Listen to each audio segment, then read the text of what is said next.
Hey, what's going on, guys? Arekkz here, and today we're going to be taking a look at Star Wars Squadrons. Some of you guys might have seen this was recently announced, and whether you are a Star Wars fan or just a fan of flight sims, this might well be a game you want to check out. I want to give a massive shout out to EA, who very kindly gave us an opportunity to go hands-on with the game earlier this week. I got to play in a little sort of remote event, record some gameplay, and that is exactly what I'm bringing to you today. In the background, I'm going to be going through some different gameplay aspects. I can't necessarily show you huge extended chunks, but we are going to be diving into some of the customization, some of the dogfight mode, and some of the fleet battles. There will be no story stuff in this video because they wanted to kind of keep that safe for you guys to enjoy yourself, so there'll be no spoilers, but rest assured there is also a story mode in this game. But let's start at the top. What exactly is this? Because, you know, for any of you guys that might not necessarily have been like following this, then Star Wars Squadrons is basically your way of kind of experiencing some of the sort of epic space battles you get in Star Wars, you know, living out your kind of first-person flight simulator, Star Wars dogfights, that kind of thing, epic ships, epic battles.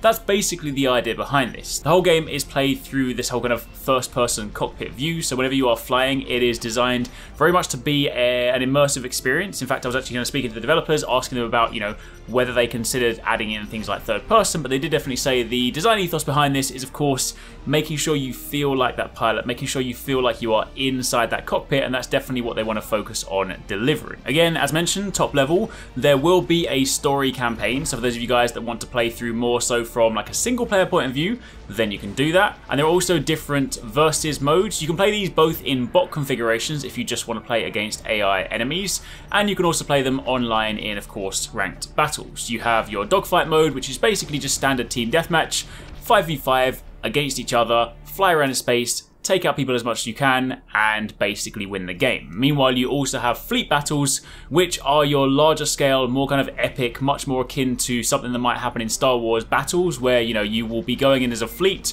and while you are still playing with, you know, 4 other people, teams of 5, you'll also have other AI components around you, you'll have big ships that you'll need to defend, you'll have ships that you need to assault, and you'll basically have objectives that you need to clear. Typically, it revolves around basically defending some things for a bit, then making a push to destroy some of the like preliminary defenses, and you then go and assault the big enemy ship at the end to basically win the game. So this is much more your objective mode, and that's initially kind of what they're launching with. So, you know, definitely one of the things that kind of jumped out to me to begin with is that, you know, in terms of modes, it is quite a sort of slim selection, and they want to kind of focus much more on that just to kind of like, you know, give you the core experience as best as you possibly can. So I feel like if you really enjoy these kind of games, if you are like a flight sim fan, or, you know, you're obviously a diehard Star Wars fan, then you'll definitely get your fix from that. But of course, if you are jumping in more so from a casual point of view, then, you know, it might not necessarily give you the whole breadth that you might be searching for. Anyway, with that being said, turning our attention to some of the actual gameplay stuff. When you're flying around the cockpit, it's definitely one of those things, I'm going to be completely honest, I don't really play flight sims, so I apologise if my gameplay is not the greatest, but one of the cool things about this is it's definitely very easy to pick up, even if you're not necessarily too familiar with it. The kind of story mode and the practice modes give you a good sort of like learning curve for the actual ship itself, but there's a lot of kind of cool, subtle things you can do in this, because not only are you just in the cockpit flying around, obviously, you know, trying to make evasive maneuvers and shoot people and whatnot, there's like a fun sort of power management system where basically whenever you're fighting, if you need, say, more boost, you can direct your power to your engines to give you, you know, more thrusters. If you need to basically mount like a heavy assault, you can divert your engine power into your lasers, so you can basically deal out a lot more damage. And similarly, if you're being attacked, maybe you're being trapped by missiles and things like that, you can also divert your engine power into your shields to give you more protection. So there's definitely that element of nuance to it, where once you start getting better at the game and you start, you know, manually managing your different resources and managing your different, like, you know, power diversions, you're going to be using that to save yourself, make those evasive maneuvers, and just kind of, you know, deal as much damage as possible. Obviously, on top of that, you have all of the different like countermeasures as well. So if you're being tracked, you can deploy different things to throw off the missiles. You can adjust your thruster speed on the fly. So obviously, if you want to make sharp turns, you can drop your speed down, flip around, and then of course go around like that. There's a lot of kind of like, you know, nuance to that stuff. And if you guys are familiar with these kind of games, then you're probably going to really get a lot out of that. It does, of course, also support things like flight sticks and VR, so you can play the game in that. I just played it with a regular Xbox controller because I don't have that set up, but that is of course available to you. And then that also ties in nicely with the customization options, because there are different types of ships. So obviously, depending on the side that you're playing on, you have your fighter classes, which is typically either the X-Wing or the TIE Fighter. These are like your balanced offerings, good offense, good defense, making them kind of flexible. It's basically the kind of ship that you'll start the game in. You then have the interceptor classes, which are the A-Wings and the TIE Interceptors. These are much more tailored for dogfighting. They've got high speed, high damage, but they obviously do have lower defense.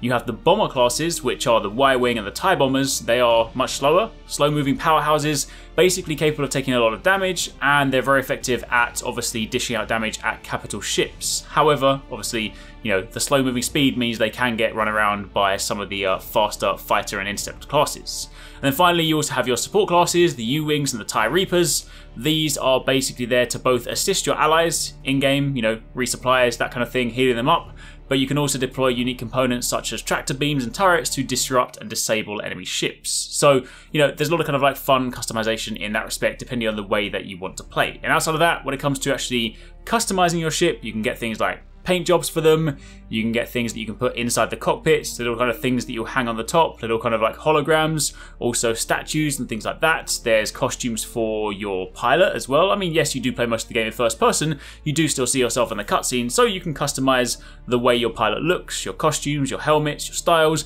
that kind of stuff. So there's definitely a lot of sort of fine tuning to be done in that part. But for the most part, that is pretty much it. I'm not going to ramble too much. I'm going to give you guys a chance to see a little bit more gameplay. Overall, I had a great time with it. As mentioned, these are not typically the kind of games that I personally play. I'm not really one for flight simulators, so I definitely feel like I might not have been the exact target market for this. But what I will say is that given that there are so many kind of complex systems when it comes to, you know, managing your flight and evasion and like redirecting power and stuff, it was surprisingly easy to pick up. It was surprisingly easy just to kind of jump in and get that initial sense of satisfaction. I will definitely say in fleet modes, I feel like playing as a team is incredibly important. I played most of this with no kind of comms or anything like that, so you know, when you're flying around and there's like waves of ships and you feel like there's no one to kind of back you up, it can get a little bit daunting. So I think it's definitely one of those things where if you can get a squad together and you can play as a team of 5, you're going to get so much more enjoyment out of it. But again, that might just have been me. Either way, that's it for the time being. Let me know in the comments down below if you guys are fans of either Star Wars or flight sims. Let me know if this appeals to you. If you guys have got any questions, also drop them down below and I will do my best to answer them. This one's on me.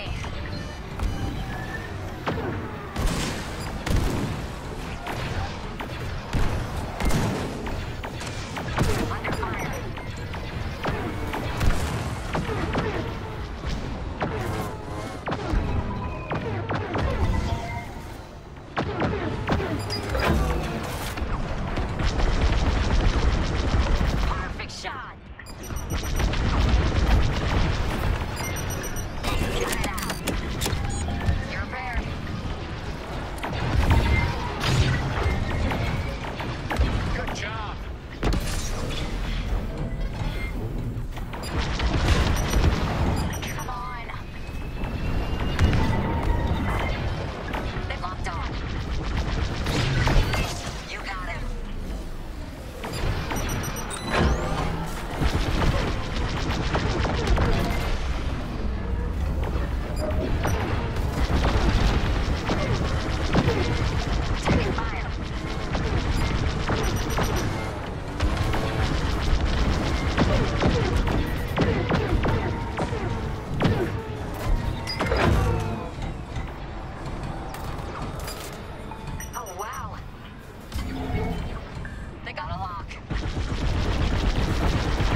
enemy.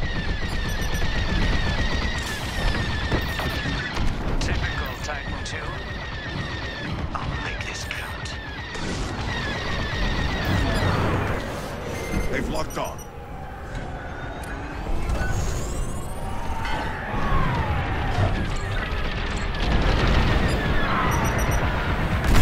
Throwing fire.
A lucky shot.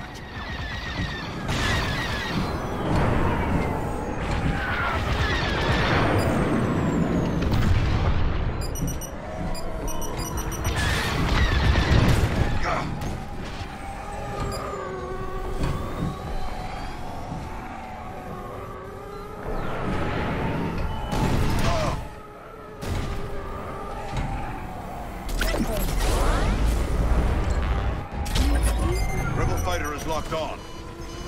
Missile launched. So close.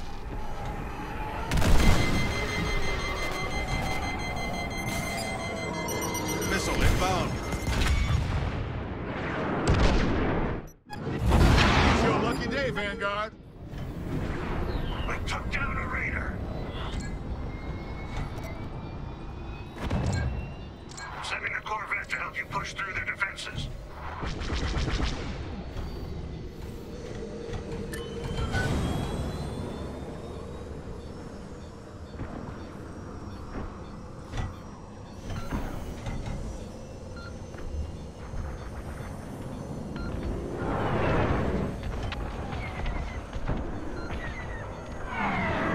Press the advantage. We want the enemy on the defensive.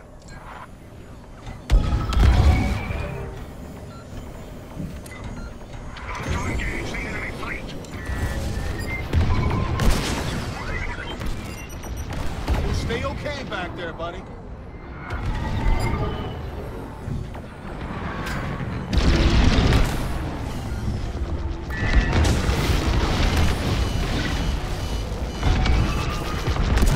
I'm hit!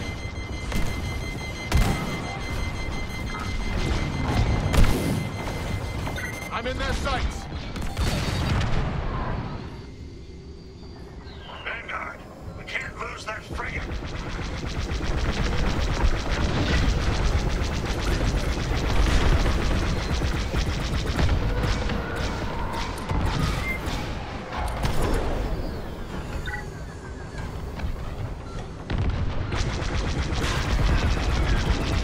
Attack that target. Blast! He destroyed a frigate.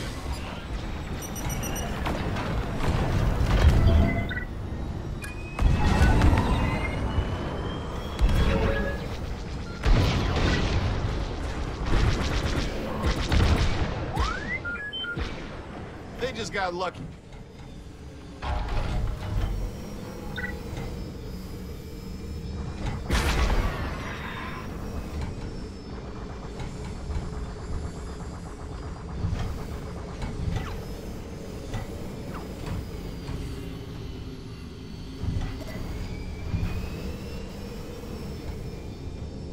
Monster frigate. No survivors.